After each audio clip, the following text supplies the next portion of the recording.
Hello student, today we are going to solve NEET paper 2023 physics code G1। देखिए question का level कितना आसान था फिजिक्स का। फिजिक्स सोचते ही स्टूडेंट को लगता है कि बहुत टफ होगा। इस साल और प्रीवियस 2-3 साल से जो फिजिक्स के क्वेश्चन आ रहे हैं, इवन कहा जाए तो केमिस्ट्री से भी इजी आ रहे हैं। सो आज हम लोग आप लोगों के सामने ही देखते हैं कि कितना ये क्वेश्चन का लेवल जो था, कितना इजी लेवल का क्वेश्चन था कि इसे देख के ही हम लोग आराम से क्वेश्चन को कर सकते हैं। शुरुआत करते हैं। Question number 1, A bullet is fired from a gun at a speed of 280 meter per second in direction 30 degree above the horizontal. The maximum height attained by the bullet is how much? ये projectile का problem है। Maximum height का formula आप लोगों को पता है, you square sine square theta by 2g। You का वैल्यू 280, 2 बार भाई दे दो, 280 इंटू 280 स्क्वायर है। साइन 30 का वैल्यू 1/2, 1/2 का स्क्वायर कीजिए 1/4, 2 9.8 डाल दीजिए, सॉल्व कर दीजिए। 4 7 जा 28, 2 से काटिए इसको, 14 20 राइट। इसको मल्टीप्लाई कीजिए, ये आपका हो गया 14, एक जीरो रख दीजिए 70 और नीचे का डेसिमल हटा दीजिए 98। 14 से कटेगा, 14 7 जा 98, 14 2 जा इतना, फिर 7 से कटेगा ये 10। So answer is 2000 meter. Yes, ये क्वेश्चन आसान लेवल का क्वेश्चन है। So option 3 is correct. बस जो भी क्वेश्चन आया था बस फार्मूला बेस्ड क्वेश्चन था, फार्मूला हमको याद होना चाहिए था। कैलकुलेशन को थोड़ा सा इजी कर लीजिए, इजीली क्वेश्चन सॉल्व करने के लायक था। Question number 2, an electric dipole is placed at an angle of 30 degree, theta equal to 30 degree. Electric field of this, E का वैल्यू दे दिया 2 इंटू 10 के power 5। Yes, experience a torque of 4 newton, torque equal to 4 newton. Yes, newton meter. Calculate the magnitude of charge on the dipole. If the dipole length is 2 cm, dipole का length दिया है 2 cm, cm को बदल दो बच्चों metre में, 10 to the power -2 meter. Question है charge कितना होगा, डाइपोल का चार्ज का मैग्नीट्यूड कितना होगा, राइट। अब हमें पता है कि टॉर्क का formula, torque on an dipole, electric dipole placed in electric field, PE sine theta. Torque का वैल्यू पता है 4 डाल दो, P मतलब L इंटू क्यू, E का वैल्यू डाल दो 2 इंटू 10 का पावर 5, साइन 30 डिग्री 1/2 काटा-कुटी कर दो। यस, हमारा निकल गया Q equal to 8, 4 divided by 10 to the power 5 into L नीचे आ जाएगा, 4 10 का पावर -5 ऊपर चला गया, बाई L की जगह डाल दीजिए यहाँ से ये वाला चीज, 2 इंटू 10 का power -2 coulomb. This cancel, answer हो गया, आंसर हो गया आपका 2 इंटू 10 का पावर -3 कूलम या 2 मिली कूलम, 10 का पावर -3 मतलब मिली हो गया। सो ऑप्शन 1 इज करेक्ट। ये भी क्वेश्चन कोई टफ क्वेश्चन नहीं था, फार्मूला बेस्ड क्वेश्चन था बस। ये थर्ड क्वेश्चन है, amount of energy required to form a soft bubble of radius this from a soft solution is nearly. अब हमें पता है ये क्वेश्चन जो है सरफेस टेंशन का है। वर्क या energy required to form a surface is equal to how much, surface tension T into what, area. Surface tension T का वैल्यू दिया है यहाँ पर 0.03 और एरिया स्फीयर का 4 पाई r स्क्वायर, बट सब बबल है और सब बबल का मतलब होता है कि अंदर भी एयर और बाहर भी एयर, अंदर का सरफेस भी फ्री, बाहर का सरफेस भी फ्री, तो अंदर वाला एरिया और बाहर वाला एरिया दो एरिया हो गया, इसलिए इसको 2 से मल्टीप्लाई करते हैं टोटल एरिया के लिए, राइट। अब इसको आप लोग मल्टीप्लाई कर दीजिए, 2 3 जा 6, 6 4 जा 24, 0.24।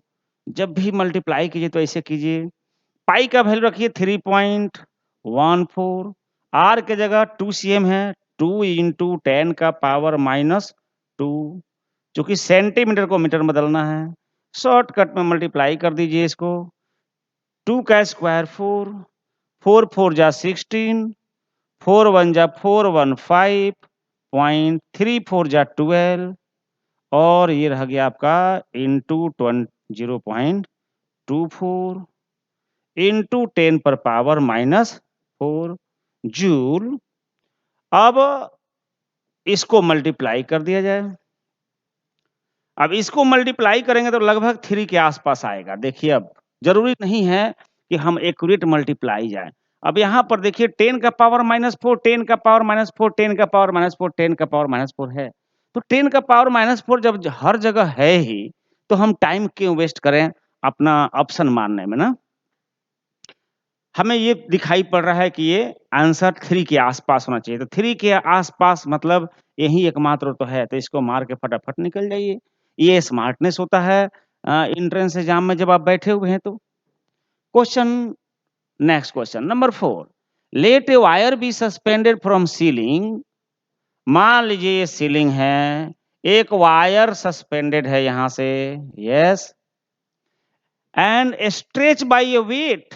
अब लो ना, इस पर एक वेट डाल दिया गया, वेट कितना, W, वेट डाल दिया, लटका दिया गया W, attach it's free and the longitudinal stress at any point of cross section area. अरे भैया, स्ट्रेस का फॉर्मूला हम लोग को पता है, फोर्स पर यूनिट एरिया। यहां पर कौन सा फोर्स है, ये वेट ही तो फोर्स बन गया, weight by what area. So option 3 is correct. एकदम लड्डू की तरह क्वेश्चन है, इससे आसान क्वेश्चन तो होता ही नहीं है, इवन बायो में भी नहीं होगा।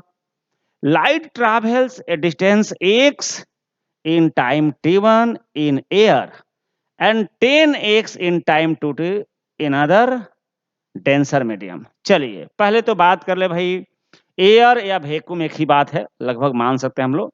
वैक्यूम में लाइट का स्पीड कितना होगा, c, कितना, तो distance travel x, time taken t1, उस मीडियम में कितना डिस्टेंस ट्रैवल किया 10x, कितना टाइम में t2, तो उस मीडियम में लाइट का स्पीड क्या होगा 10x/t2, यस। चलिए तब निकाल लेते हैं कि इस मीडियम का रिफ्रैक्टिव इंडेक्स कितना होगा, तो C/V, C को V से डिवाइड कीजिए, 1 से कट जाएगा, ये T2 ऊपर चला जाएगा, हाँ C को डिवाइड कीजिए V से, T2 ऊपर चला जाएगा, T2 ऊपर चला गया, T1 और 10 नीचे रह जाएगा, ऐसा ही होगा क्योंकि x कैंसिल हो जाएगा। ये हमारा म्यू का वैल्यू रहा। अब आइए देयरफॉर हमें निकालना है क्रिटिकल एंगल, तो क्रिटिकल एंगल का फॉर्मूला क्या होता है बच्चों, तो इनवर्स साइन 1/म्यू, यही है क्रिटिकल एंगल का वैल्यू। तो ये है म्यू, तो 1/म्यू कितना हो जाएगा 10t1/t2, 10t1/t2। So option 1 will be correct. Very simple question, yes.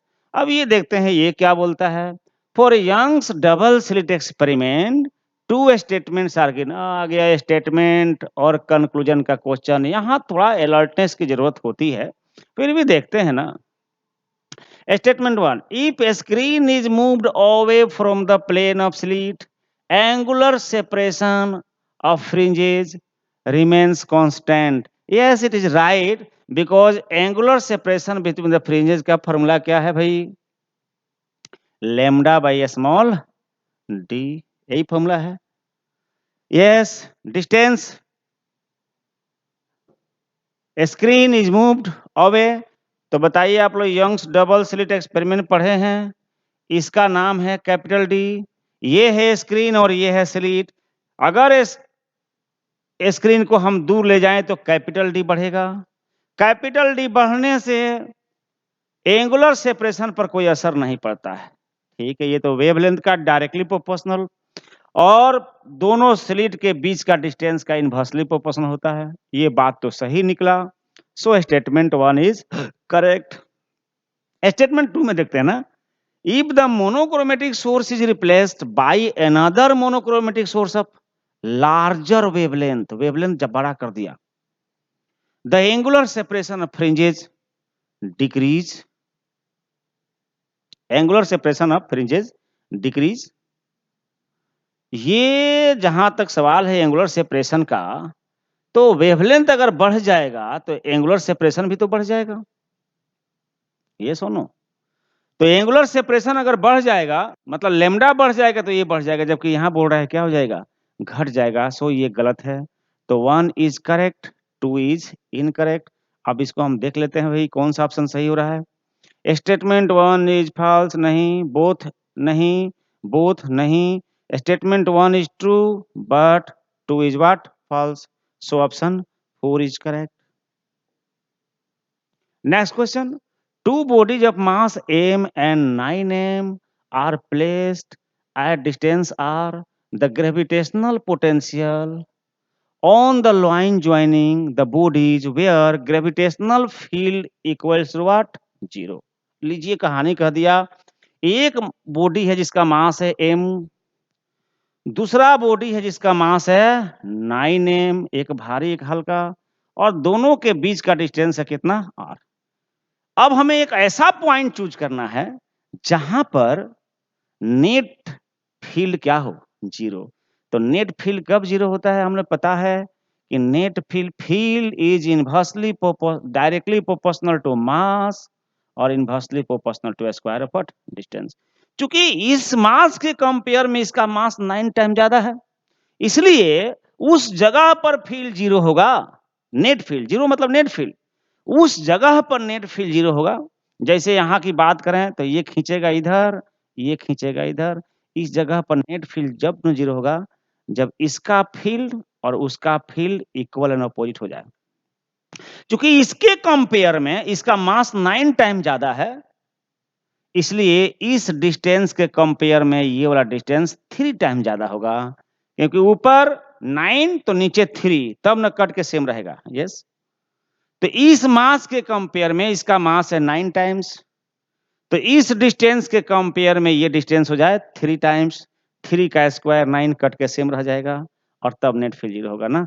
सो ये डिस्टेंस को माना जाए r1, तो इस डिस्टेंस को माना जाए r2। r1 बाई r2 का जो रेशियो होगा वो आना चाहिए 1:3। अब मुझे निकालना है r1, तो r1 equal to what, total distance r by 4 कर दीजिए, निकल गया। उस तरह से R2 equal to what, R2 equal to what, तो 3 R by 4 into what, 3। That is एक ऐसा पॉइंट जो M से R बाई 4 डिस्टेंस पर हो और 9M से 3R बाई 4 डिस्टेंस पर हो, वहां पर नेट ग्रेविटेशनल पोटेंशियल क्या होगा, 0। क्वेश्चन पूछा है कि उस जगह का नेट पोटेंशियल निकालिए, तो निकाल देंगे नेट पोटेंशियल। इसका वजह से यहाँ पर potential -g mass by distance कितना r1 माइनस इसका वजह से यहाँ potential g into 9m by what r2। Yes, अब वैल्यू यहाँ पर हम पुट कर दूं, दोनों का वैल्यू अगर हम लोग पुट कर दें तो ये आपका -g m बाई r के जगह r by 4 minus g into 9m by r2 के जगह 3r by what 4।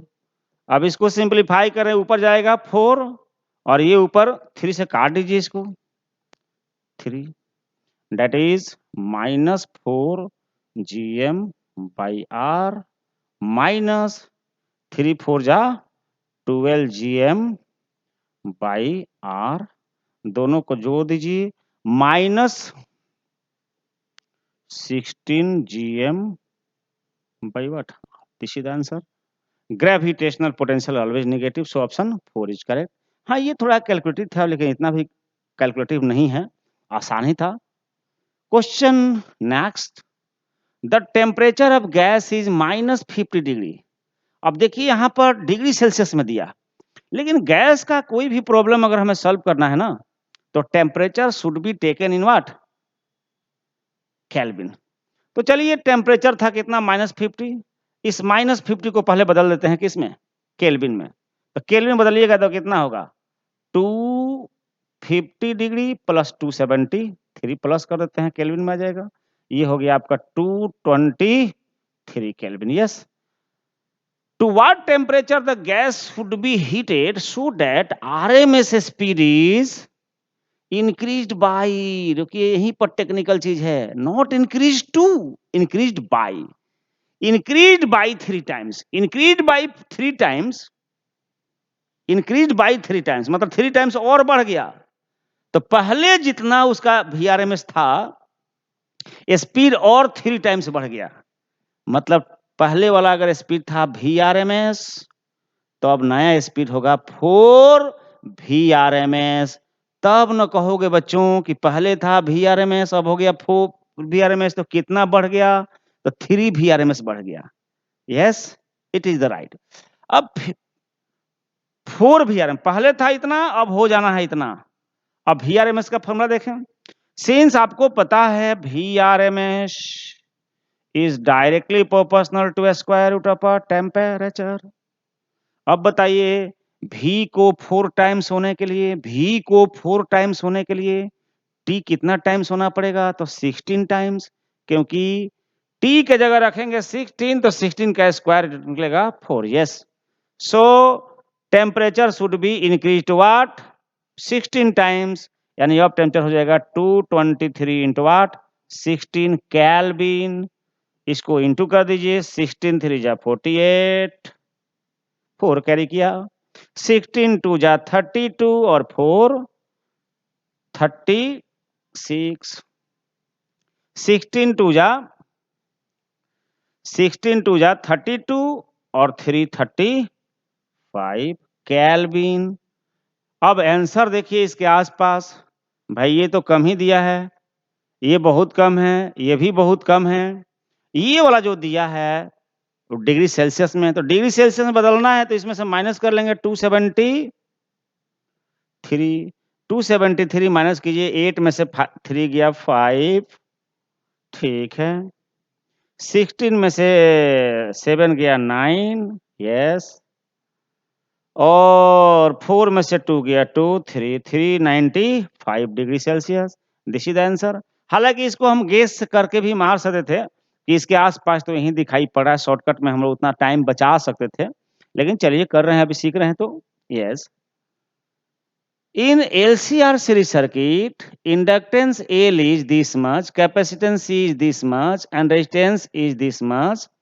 The frequency at which resonance occur, किस फ्रीक्वेंसी पर होगा?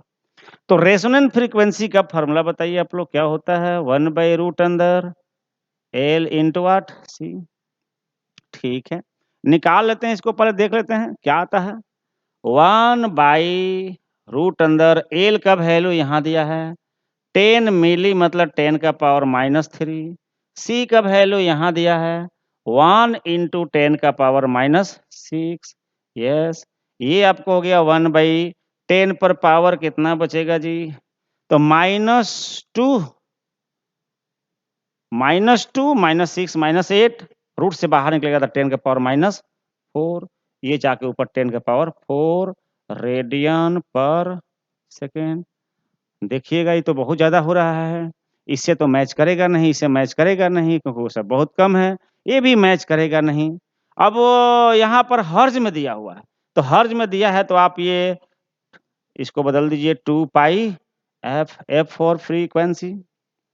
ठीक है भाई, अब f निकालना है हमें, ले जाकर इसको डिवाइड कर लीजिए 10 पर पावर 4 बाई 2π। सिंपली इसको चूंकि किलो हर्ज में मिलाना है तो 10/2π, पाई का वैल्यू 3.14, तो हो गया 6.28। और 10 का पावर वाट 3, इसको डिवाइड कीजिएगा 1 point something kilo hertz, 1 point something kilo hertz, और 1 पॉइंट समथिंग किलो हर्ज में तो यही दिया हुआ है, so this is the answer shortcut में। अब जरूरी नहीं है कि हम इसको डिवाइड करते रहे, राइट, 6 से डिवाइड करें तो 6 1 जा 6, 1 पॉइंट समथिंग जाने वाला है, तो 1 पॉइंट समथिंग जब जाने वाला है तो हम क्यों ना इसको मार के निकाल देना।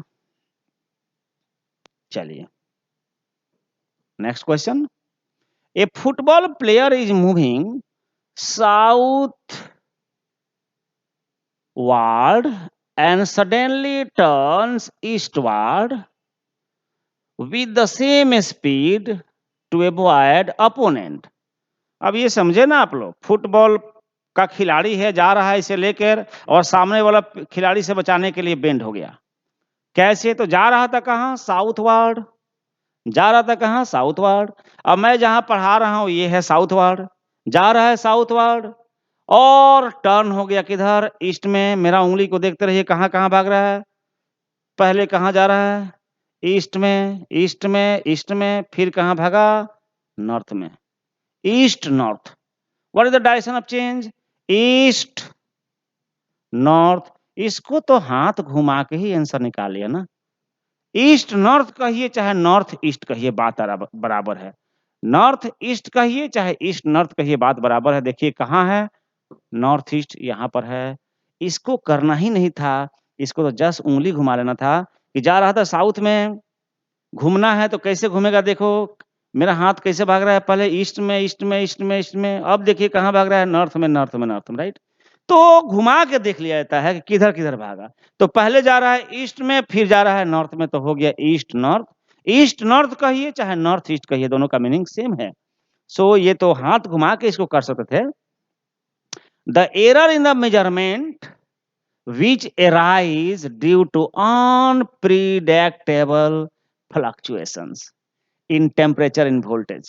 कोई भी चीज अनप्रेडिक्टेबल है तो उसको बोलते हैं रैंडम एरर। किस वजह से आया पता ही नहीं चलता है, ऑटोमेटिक किसी कारण से ऐसा हो गया ना, कुछ गलती आ गया, तो उसको बोलते हैं रैंडम एरर्स।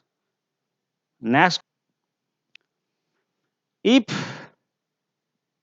ई डॉट डी एस, इसको बोलते थे electric flux, electric flux, Gauss law.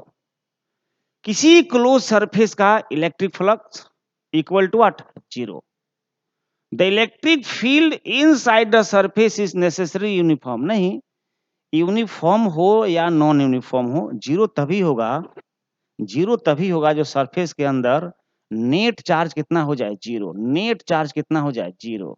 Net charge कितना हो जाए? 0। या फिर जितना फील्ड लाइंस घुस रहा हो उतना फील्ड लाइंस निकल रहा हो तो भी नेट फ्लक्स 0 होगा। ठीक है, निकलने वाला, घुसने वाला फ्लक्स को गिनते हैं माइनस और निकलने वाला गिनते हैं plus. Yes, the number of flux lines entering the surface must be equal to the number of flux line leaving it. Yes, जितना घुसे उतना निकले तो भी 0 हो जाएगा। So option 2 is correct. तो अगर किसी क्लोज सरफेस का नेट फ्लक्स 0 है तो दो चांस है, या तो जितना फील्ड लाइंस घुस रहा हो उतना निकल रहा हो तो भी 0 होगा, या फिर ऐसा हो जाए कि net charge inside the surface is what? 0, तभी हो जाएगा। चलिए next question, A Carnot engine has efficiency of 50%। 50% का मतलब 1/2 भी होता है, राइट, हाफ। अब क्वेश्चन दिया है द टेम्परेचर ऑफ सोर्स, इसको T1 बोल दिया जाए, लेकिन दिया है डिग्री सेल्सियस में, केल्विन में बदलना है, तो 273 क्या कर देंगे? प्लस कर देंगे। तो 273 और 327 दोनों को जोड़ दो, हो गया 600 केल्विन। क्वेश्चन क्या पूछा है? The temperature of the sink, sink मतलब लो टेम्परेचर। अब आपको पता है since eta equal to 1 minus T2 by what? T1। Eta का जगह 1/2, 1 माइनस, ऊपर में T2 तो पता नहीं, नीचे में 600 तो पता है, राइट। अब देखिए 1 माइनस समथिंग इक्वल टू कितना आ रहा है? 1/2। इसका मतलब इसका वैल्यू 1/2 आना चाहिए। 1/2 होने के लिए T2 का वैल्यू क्या होना पड़ेगा? तो 1 में से 1/2 माइनस करोगे तो ही तो 1/2 बचेगा। फुल में से हाफ जाएगा तो हाफ बचता है। इसका मतलब T2 का वैल्यू 300 होना चाहिए ना। तब ना कहेंगे कि 300/600 मतलब 1/2 और 1 में से 1/2 माइनस किया होगा तो इतना आएगा। सो T2 इक्वल टू 300 केल्विन। अब देखिए आंसर, अब यहाँ तो सब डिग्री सेल्सियस में दिया है, तो इसको 273 माइनस कर लीजिए तो 27 डिग्री सेल्सियस हो गया। सो ऑप्शन 2 इज करेक्ट। बस कैलकुलेशन में थोड़ा सा एक्यूरेसी लाइए और क्वेश्चन का प्रैक्टिस कीजिए, तो ये सब क्वेश्चन कितने आसान होते हैं। A 12 volt 60 watt lamp is connected to the secondary of step down transformer. इसका मतलब 60 वाट बल्ब को सेकेंडरी ऑफ ट्रांसफार्मर में जोड़ा गया है।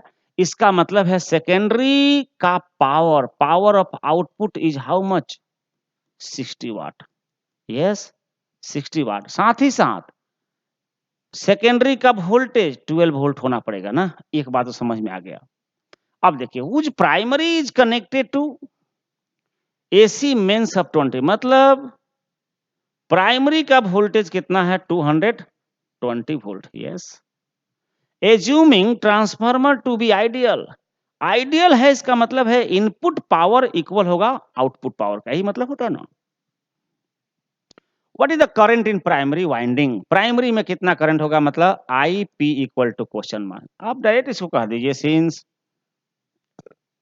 P output equal to P input, output मतलब 60 दिया ही है जी, पी इनपुट मतलब V P into I P. हाँ करंट इंटू वोल्टेज को पावर बोलते हैं, करंट इंटू वोल्टेज का नाम है पावर। सो यहाँ से आई पी इक्वल टू वाट, तो 60 डिवाइडेड बाई ये जाके इधर डिवाइड कर देगा। वीपी का वैल्यू दिया ही है वहां पर 220, काटो काटो 2 से कटेगा 11, ऊपर 3/11 डिवाइड कीजिएगा तो 0.8, 3 तो होगा नहीं 8, sorry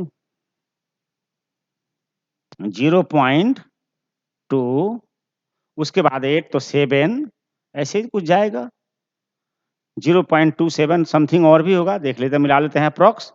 so option 2 will be correct. Decimal का 2 पॉइंट तक ही दिया है, हमने भी निकाल लिया, उसके बाद भी जाएगा, इतना मिलाने से हो जाता है।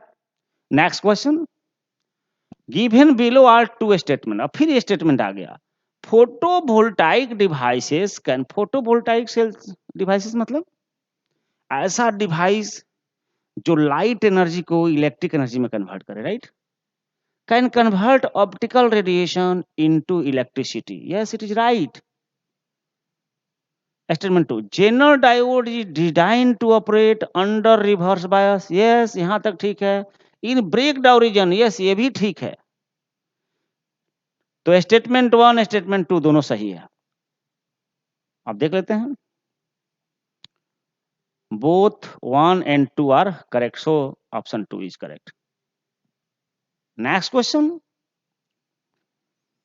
if galvanometer G does not show any deflection in the circuit, the value of R is given by। अब देखिए यहां पर हम लोग को किरचॉफ लूप लॉ का इस्तेमाल करना पड़ेगा, लेकिन थोड़ा सा अगर शॉर्टकट हम इसको कर सके तो अच्छा है। क्योंकि क्वेश्चन में बोला है कि गैल्वेनोमीटर शो नो डिफ्लेक्शन, मतलब इसमें तो कोई करंट जाएगा नहीं, ऐसा बोल रहा है। इसका मतलब ये हुआ ना, ये स्ट्रॉन्गर बैटरी है, ये वीकर बैटरी है, इसका करंट निकला मानो आई इधर से जाएगा, इधर जाएगा, इधर आ गया। बैटरी जितना करंट देता है उतना करंट लेता है। अब बताओ कि अगर यहां से भी करंट निकला होता तब तो ये जीरो नहीं शो करना था ना, इसका मतलब यहां से कोई करंट निकल ही नहीं रहा है। अगर यहां से कोई करंट निकल नहीं रहा तो इधर कोई करंट जाएगा भी नहीं, मतलब ये सारा करंट इधर चला जाएगा। यस ये तभी पॉसिबल है जब बैटरी का ये वोल्टेज कितना है 2 वोल्ट, तो यहाँ का वोल्टेज भी कितना हो 2 वोल्ट। अब बताइए ओम्स लॉ से इसमें कितना करंट जा रहा है,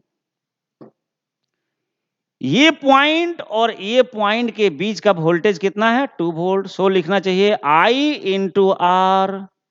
ये पॉइंट से लेकर इस पॉइंट तक की बात करें तो ओम्स लॉ से होगा पोटेंशियल डिफरेंस कितना I into are.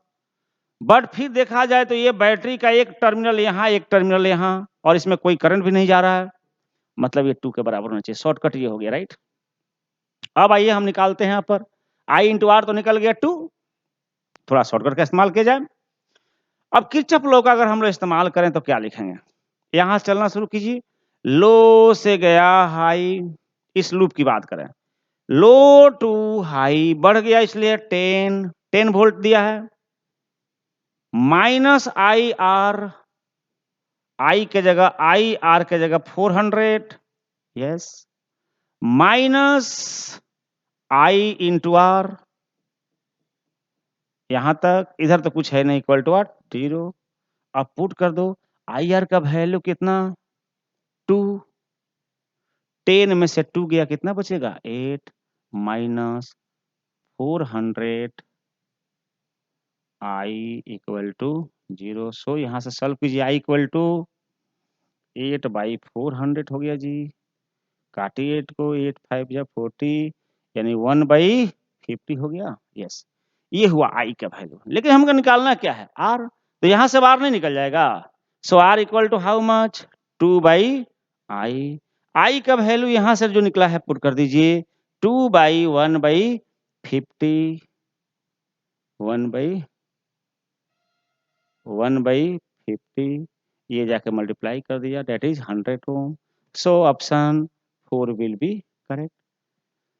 Next question, the ratio of frequencies of fundamental harmonic produced by open pipe. अब ओपन पाइप का फंडामेंटल फ्रीक्वेंसी कितना होता है? ओपन पाइप का ये V/12 होता है जी, V/12, ठीक है। और क्लोज पाइप की बात करें तो फंडामेंटल फ्रीक्वेंसी कितना होता है क्लोज का? V/what 4L। देखने से ही लग रहा है, देखने से लग रहा है कि इस फ्रीक्वेंसी के कंपेयर में ये हाफ है, तो इसके कंपेयर में वो डबल हो गया। रेशियो पूछा हुआ है, रेशियो पूछा है सेम लेंथ का, तो ये हो गया 2, तो ये होगा 1। So ratio is 2:1, ratio is 2:what 1।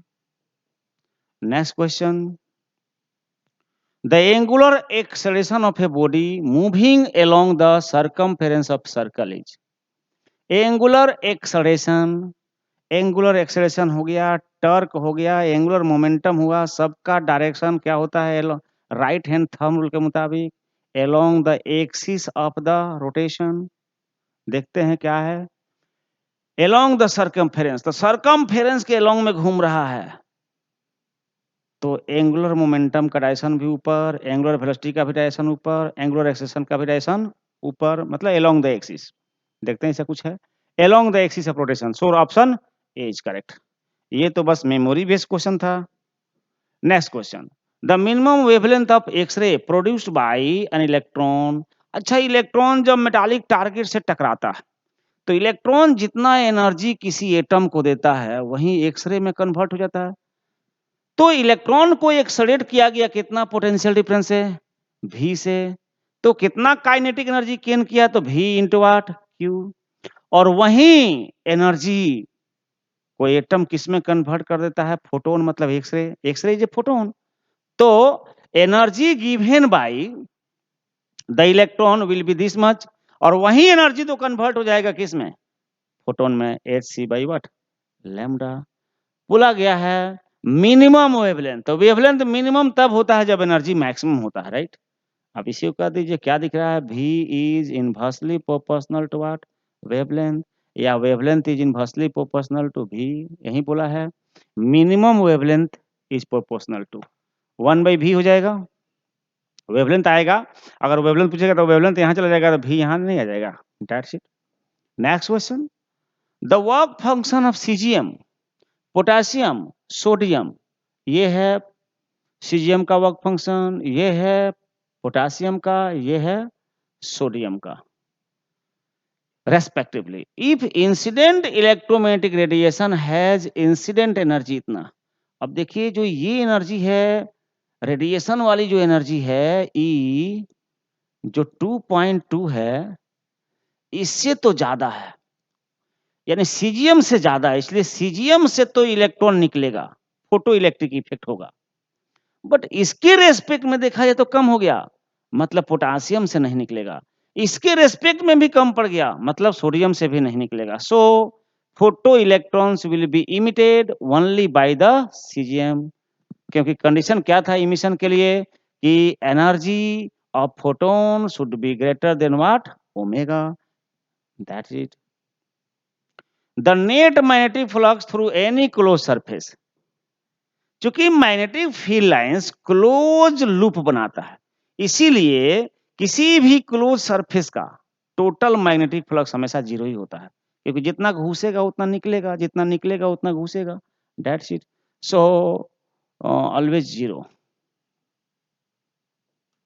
Next question, a full wave rectifier consist of two PN junction. ठीक है भाई, फुल वेव रेक्टिफायर में दो पीएन जंक्शन होते हैं, आधा को ये रेक्टिफाई करता है, आधा को वो रेक्टिफाई करता है। A centre tap transformer, capacitor and load resistance, which of these component remove the ripple from the rectified output? अच्छा, रेक्टिफाइड आउटपुट के फ्लक्चुएशन को कौन हटाता है, राइट? उसका वो काम करता है कैपेसिटर। चलिए ऑप्शन 4 इज करेक्ट। अगला question, an AC source is connected to a capacitor C due to decrease in operating frequency.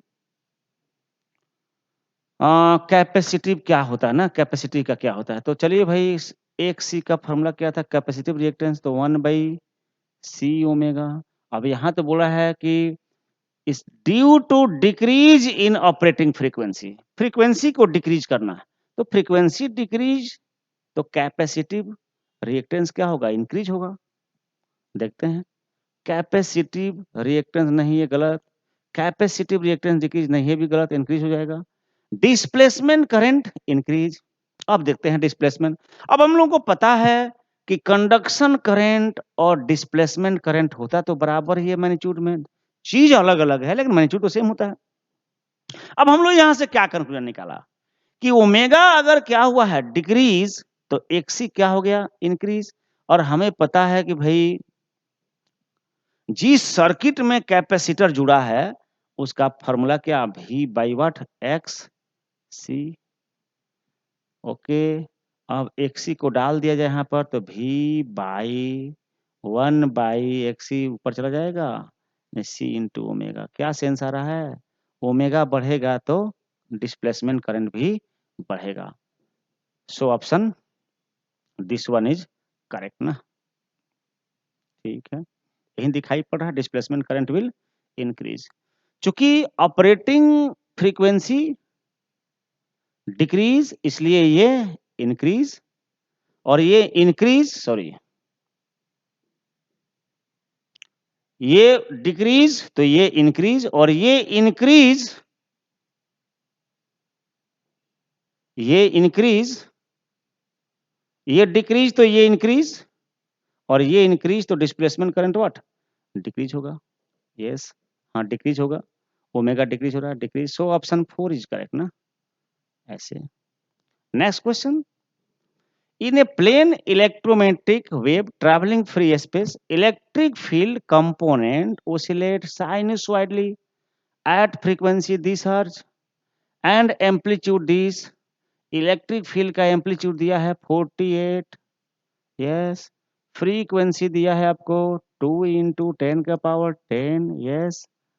Then the amplitude of oscillating magnetic field is, c का वैल्यू दिया है इतना, लाइट का speed. Since हमें मालूम है कि c equal to what, E by B ना, तो B equal to what, E by C ना। ई का वैल्यू दिया है 48, बी का वैल्यू, सी का वैल्यू 3 इंटू 10 के पावर 10, ऐसे ही होगा। 10 का पावर 10 हो गया। अब इसको, सॉरी, 10 का पावर 10 हो गया, 3 इंटू 10 का पावर 8 हो गया। इसको काटिए, इसको 3 16, ये हो गया 16 इंटू 10 का पावर वाट -8, 16 इंटू 10 के पावर -8, 16 इंटू, तो 1 पॉइंट साइंटिफिक में देंगे, 10 टाइम्स बढ़ा दीजिए तो ये हो जाएगा। Option 4 is correct. तो एफ की जरूरत ही नहीं पड़ी यहाँ पर, तो जरूरत थोड़ी ना है, जितना जरूरत पड़ेगा उतना इस्तेमाल किया जाता है। ठीक है। Resistance of A carbon register determine from colour code is this much. ये है आपका colour code. The colour of third band, हम लोग जानते हैं कि कलर कोड पर 3 बैंड होता है, फर्स्ट, सेकंड, थर्ड ना। ये दोनों तो सिग्निफिकेंट, कोई थर्ड को बोलते हैं मल्टीप्लायर। अब यहाँ देखिए जो दिया हुआ है, इसको क्या कह सकते हैं आप लोग? 2, 2 और 3 ठो 0 है, तो 10 के पावर व्हाट? 3। अब कलर कोड देखते हैं, B, black, brown, R, O, Y. 0, इसका वैल्यू 0, इसका वैल्यू 1, इसका वैल्यू 2, इसका वैल्यू 3। मल्टीप्लायर मतलब 3 0 है, मतलब मल्टीप्लायर 3 हो गया। 3 0 है मतलब 10 के पावर 3, तो 3 के लिए क्या है? Orange colour. सो थर्ड पर क्या होना चाहिए? ऑरेंज होना चाहिए। That answer. A vehicle travels half the distance with a speed v and remaining half distance with a speed v 2v, its average speed। ये बहुत आसान क्वेश्चन है कि आधा डिस्टेंस v1 स्पीड से और आधा स्पीड v2 स्पीड से, तो इसका formula 2v1 into v2, v1 plus v2, 2 times v1 v2। अब यहाँ पर क्या दिया है? 2 फर्स्ट v, सेकंड 2v, और नीचे प्लस कर दो, v प्लस 2v मतलब 3v। काटाकुटी कर दीजिए, हो गया ना, 4v/3। So answer this is correct. इसको ट्रिकी अप्रोच में ले लीजिए। The potential energy of a spring when stretch by 2 cm। अरे भाई, ये स्प्रिंग का पोटेंशियल एनर्जी का फॉर्मूला क्या होता है? U is directly proportional to square of extension. X को कर दो 2 टाइम्स तो एनर्जी हो जाएगा 4 टाइम्स। एक्स को कर दो 3 टाइम्स तो एनर्जी हो जाएगा 9 टाइम्स।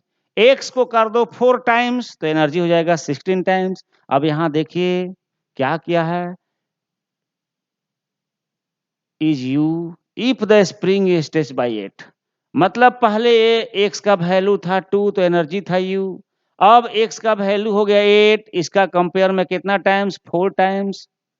तो एनर्जी कितना टाइम्स हो जाएगा? तो 4 का स्क्वायर 16 टाइम्स ना। तो एक्सटेंशन कर दिया 4 टाइम्स, एक्सटेंशन कर दिया 4 टाइम्स, तो एनर्जी हो जाएगा 16 times. Option A is correct. Shortcut. Next question.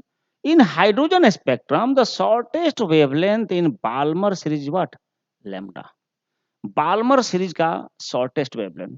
तो बाल्मर में क्या होता है? लाइमन के बाद आता है बाल्मर, और बाल्मर में शॉर्टेस्ट वेवलेंथ हम लोग क्या निकालते हैं? शॉर्टेस्ट बाल्मर में तो आर 1/4, यानी लेमडा ऑफ बाल्मर शॉर्टेस्ट निकल रहा है ये 4/वाट R. The shortest wavelength in Brackett, Brackett Lyman, Balmer, Paschen, Brackett ना, चौथा में आता है, यानी 1 ब्रैकेट को बी डैश लिख दो जी, आर 4, 1/4 का स्क्वायर 16। ये हो जाएगा, आपको निकालिएगा तो lambda B dash equal to 16/वाट आर। इसके साथ कंपेयर कीजिए, इसको बोला था लैम्डा, तो ये कितना हो जाएगा? 4 इंटू लैम्डा हो जाएगा, 4 times. So option 3 is correct. Very easy question is here. Next question, ये और भी आसान क्वेश्चन है। The equivalent capacitance. अब देखिए ना, ये दोनों आपस में क्या हो गया? पैरेलल। तो 3 + 3 कितना? 6। अब ये 3, ये वाला 3 और ये वाला 6 किसमें हो गया? सीरीज। तो सीरीज के लिए डायरेक्ट लिख दीजिए दोनों का प्रोडक्ट, ये 3 ये 6, इक्विवेलेंट कितना हो जाएगा? तो ऊपर में मल्टीप्लाई कर दो और नीचे में प्लस कर दो। Shortcut, shortcut, shortcut. 3 + 6 9, 3 3 जा 9, 3 2 जा 6, 2 is the right answer, so option this one is correct. Next question, a metal wire has mass इतना, yes, radius इतना and length इतना, the maximum possible the maximum possible error in the measurement of density. अब आइए, density का मतलब तो होता है mass by what, volume. Mass by volume. अब वॉल्यूम क्या है, ये सिलेंडर का शेप में, वायर मतलब सिलेंडर का शेप में होता है, उसका formula pi R square into length डाल दीजिए। लेंथ ऐसे रखे हैं तो लेंथ है, ऐसे कर दे तो हाइट हो गया, तो लाइन लेंथ और हाइट सेम ही चीज होता है। डाल सकते हैं। अब देखिए यहाँ पर पहले तो मास का एरर निकालना पड़ेगा। मास का percentage delta M by M into what 100 percentage निकाल दीजिए। ये ना डेल्टा एम है बच्चों 0.002 बाई 0.4 इंटू क्या कर दो 100। देखो तो कितना निकलता है भाई, 2 जीरो दे दो, पॉइंट पॉइंट से पॉइंट हट गया, 1 बाई वाट 4, 1/2 सॉरी 0.5% का आंसर आ रहा है। अब आइए इसका एरर निकालिए, delta R by R into 100, ये है डेल्टा आर 0.001, ये है आर 0.3 इंटू कर दीजिए 100 परसेंटेज में कन्वर्ट हो जाएगा। 2 जीरो दीजिएगा, डेसिमल डेसिमल से डेसिमल कट गया, 1 बाई वाट 3%, लगभग 0.33 डाल दीजिए परसेंट में, बाद में देखा जाएगा। और लेंथ में ये है, तो what is the change in error in length, यहाँ से निकाल लीजिए 0.02 बाई 5 इंटू वाट 100, 100 से काटिए 2 बाई 5 0.4%, 0.4%। अब निकालना है, यहाँ पर रख देंगे, राइट। तो डेंसिटी का एरर कितना होगा, तो यहाँ आइए, मास पर पावर कितना है 1, तो 1 इंटू मास का एरर, मास का एरर 0.5 प्लस, एरर को हमेशा प्लस ही करते हैं, पाई तो कांस्टेंट है, छोड़ना है, आर पर पावर 2 तो 2 इंटू आर का एरर 0.33 प्लस एल पर पावर तो 1 है, 1 इंटू लेंथ का एरर, 1 इंटू लेंथ का एरर, 1 इंटू लेंथ का एरर 0.4 है। यस, कर लीजिए 0.5 प्लस 0.66 प्लस 0.4, दोनों को जोड़ लेते हैं, लगभग 1.5 के आसपास, लगभग 1.5 के आसपास, यानी ये वाला मारना चाहिए हम लोग को, 1.5 से ज़्यादा ही जा रहा है, इसलिए हमको 1.5, सो ऑप्शन 4 इज करेक्ट। ये थोड़ा कैलकुलेटिव हो गया, लेकिन क्वेश्चन था आसान। Next question, the venturi meter works on, ये कौन नहीं जानता है, बर्नौली प्रिंसिपल के ऊपर काम करता है venturi meter. Next question number 33, half life of radioactive is 20 minutes. In how much time activity of substance drops मतलब कम हो जाना to 1/16 of its initial value। Half life का मतलब क्या होता है, जितना समय में एक्टिविटी हाफ हो जाए, राइट। तो एक हाफ लाइफ गुजरा तो एक्टिविटी हो गया हाफ, 2 हाफ लाइफ तो उसका हाफ 1/4, 3 हाफ लाइफ तो उसका हाफ 1/8, 4 हाफ लाइफ तो उसका हाफ 1/6, मतलब 4 हाफ लाइफ। तो टोटल टाइम कितना हो जाएगा, तो 20 इंटू 4 हाफ लाइफ मतलब 80 मिनट। कितना आसान क्वेश्चन है, ऑप्शन 1 इज ट्रू। बस कंसेप्ट होना चाहिए कैलकुलेशन का। The magnetic energy store in an inductor of inductance this much carrying current of इतना।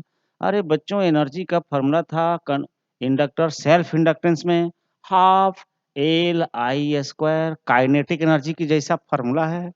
हाफ को हाफ रहने दीजिए, एल का वैल्यू देखिए दिया है 4 माइक्रो हेनरी, तो माइक्रो मतलब -6, और आई की जगह 2 का स्क्वायर डाल दीजिए, हो गया 4।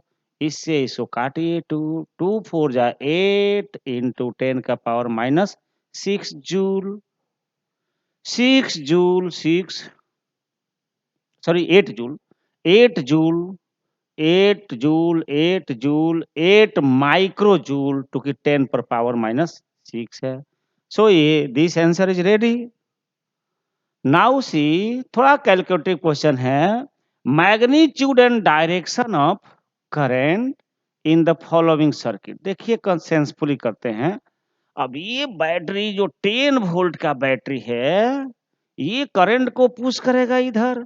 तो 10 वोल्ट वाली जो बैटरी है बच्चा लोग, करंट को पुश करेगा इधर, और 5 वोल्ट वाली जो बैटरी है करंट को पुश करेगा इधर। लेकिन ये वोल्टेज स्ट्रॉन्गर है, इसका वोल्टेज वीकर है, इसलिए करंट ओवरऑल इधर जाएगा ना, करंट इधर जाएगा। मतलब करंट जाना चाहिए ऐसा, stronger to weaker, high voltage to low voltage. ठीक है, पहले इतना ही से देख लेते हैं, क्या पता इतना ही से काम हमारा चल जाए। सो पहला ऑप्शन देखते हैं, this much from B to A, from B to A, from B to A through E. नहीं, ये तो सही नहीं है। From A to B, from A to B to A through ई।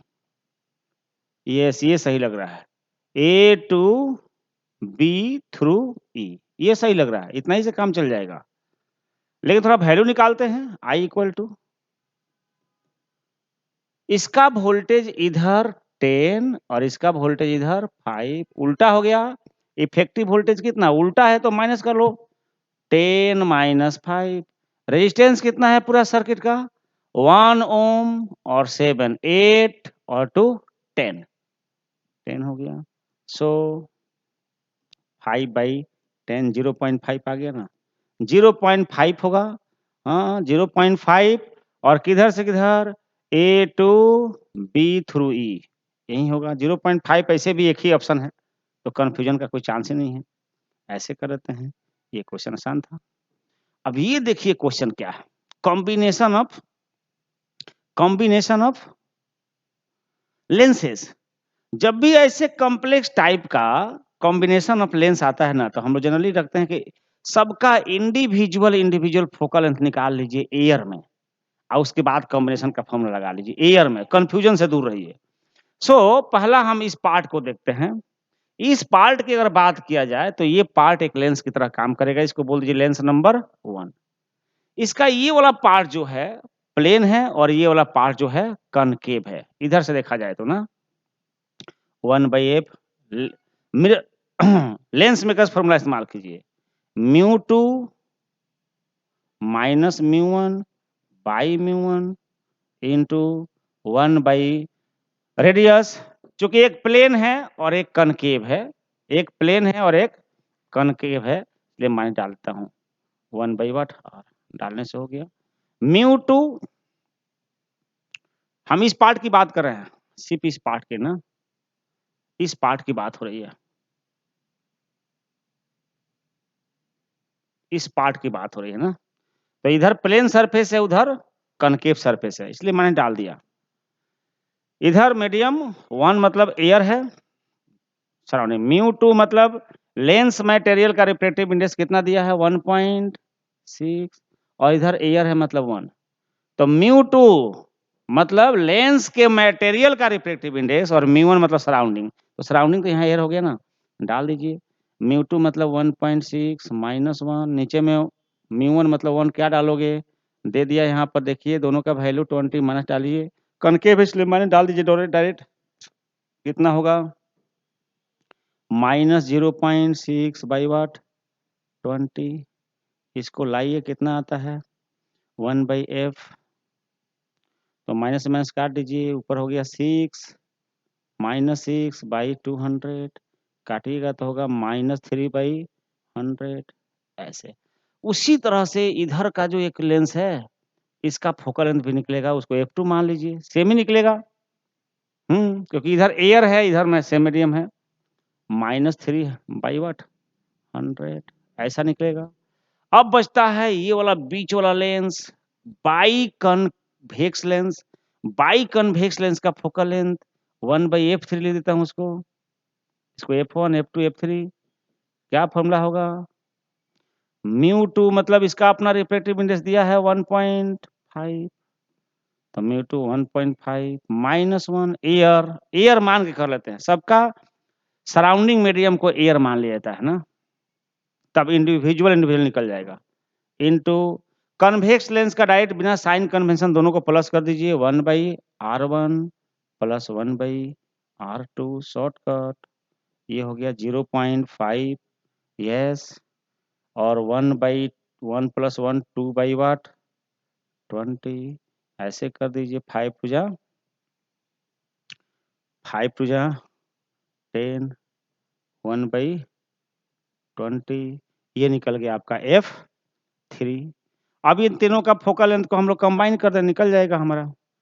तो तीनों को अगर हम लोग निकालें तो निकलता है therefore 1/F equal to 1/F1 plus 1/F2 plus 1/F3, डालते रहिए।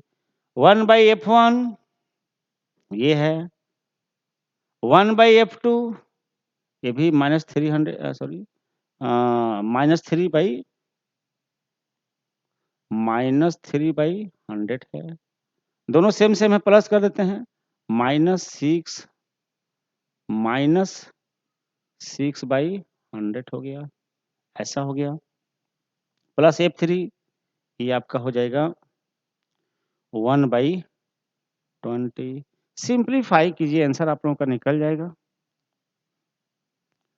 द आंसर निकल जाएगा equal to 100 is the LCM, yes, -6 plus 5 होगा -1/100। सो F इक्वल टू 1/F का ना वैल्यू इतना है, तो F इक्वल टू कितना होगा -100। तो जब भी कॉम्प्लेक्स टाइप का लेंस कॉम्बिनेशन होता है ना, तो सराउंडिंग मीडियम एयर मानकर इंडिविजुअल निकाल लीजिए, उसके बाद में कर लीजिए, अदरवाइज उलझ के रह जाएंगे। ये जैसे क्वेश्चन उलझते तो उलझ जाते हैं। So option 4 is correct. और ओवरऑल सबका कंबाइंड फोकल लेंथ नेगेटिव आया है, मतलब overall this combination will work like a concave lens या diverging lens. Calculate the maximum acceleration of a moving car so that a body lying on the floor of the car remains stationary. The coefficient of static friction between the body and the floor is 0.15 जी का भाई। अब देखिए किसी भी car पर अगर कोई चीज रखा हुआ है और कार अगर एक्सेलरेट होती है तो उस पर बाहर की तरफ स्यूडो फोर्स लगता है, और इसके लिए कंडीशन होता है कि ये जो ऑब्जेक्ट रखा है पीछे खिसक ना जाए, स्लिप ना मारे। इसके लिए कंडीशन होता है कि ए मतलब acceleration of car should be less और इक्वल टू म्यू जी। सो ए का मैक्सिमम वैल्यू यानी कम या अधिक से अधिक बराबर होना चाहिए। म्यू का वैल्यू 0.15 और जी का वैल्यू 10। सो आ गया ना 1.5। So answer is 1.5। That is maximum extension 1.5 से ज्यादा नहीं होना चाहिए ना। So option 4 is correct. ये फार्मूला बेस था। The net impedance of circuit, impedance LCR circuit का इम्पीडेंस का फार्मूला, तो इम्पीडेंस का फार्मूला निकालना है बच्चा लोग। तो जेड इक्वल टू क्या था, रूट अंदर X L minus X E का whole square plus R square. R square तो डायरेक्ट दिया है 10। अब एक्सएल निकालना पड़ेगा। एक सेल का फॉर्मूला क्या होता है, एल इंटू वाट ओमेगा। देखिए एल का वैल्यू दिया है 50/पाई मिली, मतलब 10⁻³ ओमेगा यहाँ से 2πf और एफ की जगह डाल दीजिए 50। Pi is cancel by pi. अब जोड़ लेते हैं हम लोग। 50 इंटू 200, 2 जीरो जोड़ दीजिए, 2 जीरो 1 जीरो 3 जीरो, ये हो गया आपका 5 शॉर्टकट में। एक्स सी का वैल्यू 1/c ओमेगा, 1/c का वैल्यू दिया है 10⁻³ इंटू माइक्रो मतलब 10⁻⁻6, यस, और ओमेगा मतलब 2π इंटू 100 50 सॉरी, ठीक है। Pi is cancel by pi. अब यहाँ से लाओ बच्चों, कितना हो जाएगा 50 टू 100, 2 जीरो और 3 जीरो 5 जीरो बचेगा नीचे 10⁻⁻1 ये ऊपर से जाके हो जाएगा 10। यस, अब पुट कर दीजिए यहाँ पर। एक्सएल का वैल्यू 5, एक्सी का वैल्यू 10, 5 में से 10 गया तो बचेगा -5 और -5 का स्क्वायर 5 स्क्वायर लिख देता हूँ, माइनस का स्क्वायर भी प्लस ही होता है, क्या लिख देते हैं 25 प्लस आर का वैल्यू दिया है यहाँ पर 100 का 10 का स्क्वायर 100 हो गया ना 125। अब मिलाओ ऑप्शन, ऑप्शन कौन होगा? 25 तो होगा नहीं, 15 तो होगा नहीं, ये होगा क्या? Yes, 5√5 is the right answer. So option 4 is correct. हालांकि कैलकुलेटिव था लेकिन टफ नहीं था। क्वेश्चन नंबर 39 आसान क्वेश्चन है। इलेक्ट्रिक पोटेंशियल निकालना। अब ये एक डाइपोल है, इस पॉइंट पर निकालना है पोटेंशियल, राइट? तो नेट पोटेंशियल निकालना है तो क्या, पहले तो इसका वजह से इस पॉइंट पर पोटेंशियल क्या होगा? Formula 1/4 pi epsilon not into ये चार्ज माइनस क्यू बाई इस चार्ज से इस जगह का डिस्टेंस कितना हो जाएगा? तो यहाँ से यहाँ तक कितना हो गया? 3 और यहाँ से यहाँ 5, 8 cm, बट cm को बदलना पड़ेगा ना मीटर में, 10 के पावर -2। यही फॉर्मूला होता है ना एक पॉइंट चार्ज का, 1/4 pi epsilon naught Q by what? R, R मतलब डिस्टेंस। तो इसका वजह से यहाँ पर पोटेंशियल होगा इतना, प्लस इसका इस चार्ज के वजह से भी तो यहाँ पर पोटेंशियल होगा कितना? तो इसका वजह से यहाँ पर तो फिर 1/4 पाई एप्सिलॉन नॉट, पोटेंशियल मतलब नेट पोटेंशियल कितना? क्यू बाई यहाँ से यहाँ का डिस्टेंस कितना होगा जी? तो ये पूरा डिस्टेंस है 5, ये निकल गया इधर में 3 तो बचेगा 2 cm, cm को बदल दो मीटर में 10 के पावर -2। अब इसी को कॉमन ले लीजिए, 1/4 पाई एप्सिलॉन नॉट कॉमन निकाल लीजिए, इनटू क्यू को भी कॉमन निकाल लीजिए। यस, क्यू को भी कॉमन निकाल लीजिए। बचेगा यहाँ पर -1/8 प्लस 1/2 और 10 का पावर दोनों जगह -10 ऊपर चला जाएगा, 10 का पावर 2 ऐसा हो जाएगा। ठीक है, सिंप्लीफाई कीजिए इसको।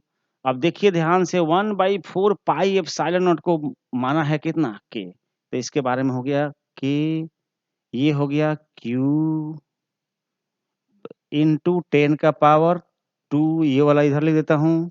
अब इसको सिंप्लीफाई करो बच्चा लोग, कितना होगा?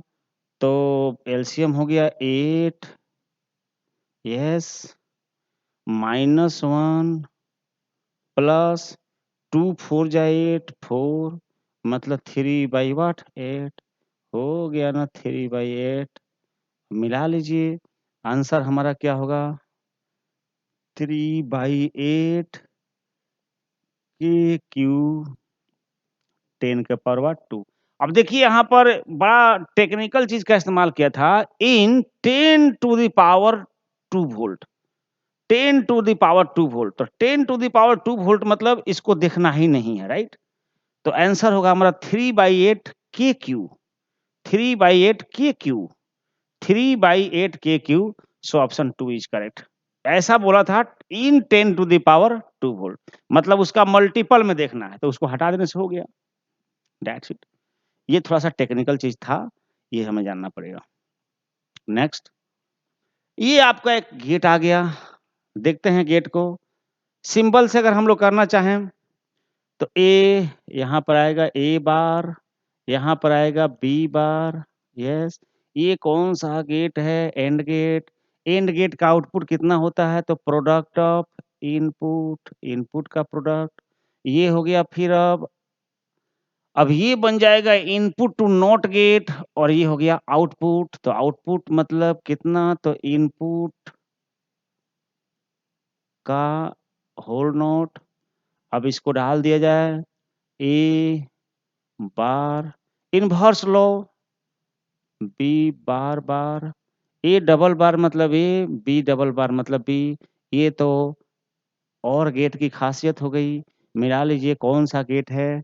और गेट, और गेट, और गेट, और गेट, ये तो है नहीं। इसको देखें, ये भी और गेट का नहीं है। इसको देखें 0 0 0 ठीक है, 0 1 1 1 0 1 1 1 1 यही OR गेट का आउटपुट होता है। So it is the right answer. ऐसे भी बना सकते थे इस क्वेश्चन को। Next question, 10 registers, each of resistance 10 are connected in series। अच्छा 10 रेजिस्टेंस है और ईच का वैल्यू R है, तो टोटल रेजिस्टेंस कितना हो जाएगा? 10R हो जाएगा सीरीज में, जब सीरीज में जोड़ेंगे तो। A battery of EMF E and internal resistance कितना? 0। ठीक है, ठीक है। Then those are connected in parallel to same battery, the current is increased to what? N times the value of N। अब बताइए, जब पैरेलल में जोड़ेंगे तो R R R R हो जाएगा, R बाई व्हाट? 10। ठीक है, इस सिचुएशन में करंट को मान लिया जाए कितना? I, तो E बाई कितना? Total resistance 10R। और ये सिचुएशन में करंट कितना? I डैश, तो कितना? E total voltage E by R by 10, 10 चला जाएगा ऊपर। अब क्वेश्चन में बोला है कि ये वाला जो करंट है, इस करंट का 10 टाइम्स है, सॉरी n टाइम्स है, तब तो इसके जगह क्या रख दिया जाए? n into E by what? 10R equal to what? E by R into what? 10 into what? 10। R is cancelled by R, E is cancelled by E, so n equal to what? 100। n is 100, option 3 is correct। Next question, the resistance of platinum wire is 0 degree, is at 0 degree is this, and 6.8 ohm at this 80 degree। The temperature coefficient of resistance, अब हम लोग जानते हैं RT resistance is given by RO। RO मतलब resistance at 0 degree, 1 plus alpha into T, यही formula है। अब देखिए 80 डिग्री पर कितना रेजिस्टेंस दिया है? 6.8, डाल दीजिए 6.8। RO 0 डिग्री पर कितना है? 2, तो डाल दीजिए यहाँ पर 2। 1 को 1, अल्फा तो पता नहीं, टेम्परेचर कितना है? 80। सिंपली इसको सिंप्लीफाई करेंगे, ठीक है, ये 2 जाके डिवाइड करेगा उधर, 3.4 equal to 1 plus alpha into 80, alpha into 80 होगा। अब 1 ला के इधर माइनस कर लीजिए, तो 2.4 इक्वल टू अल्फा इंटू 80। अब लाके इसको डिवाइड करें तो अल्फा नहीं निकल जाएगा, so alpha equal to what? 2.80 divided by 80, ऐसा होगा। अब इसको हम डिवाइड करके देख लें, 2.4 डिवाइड बाई व्हाट? 80, इसको डिवाइड करो, डेसिमल 24, 800 डाल दो बच्चों, हो गया 803। ये हो गया आपका 3 इंटू 10 का पावर माइनस 2, 3 इंटू 10 का power minus 2, so option 4 is correct.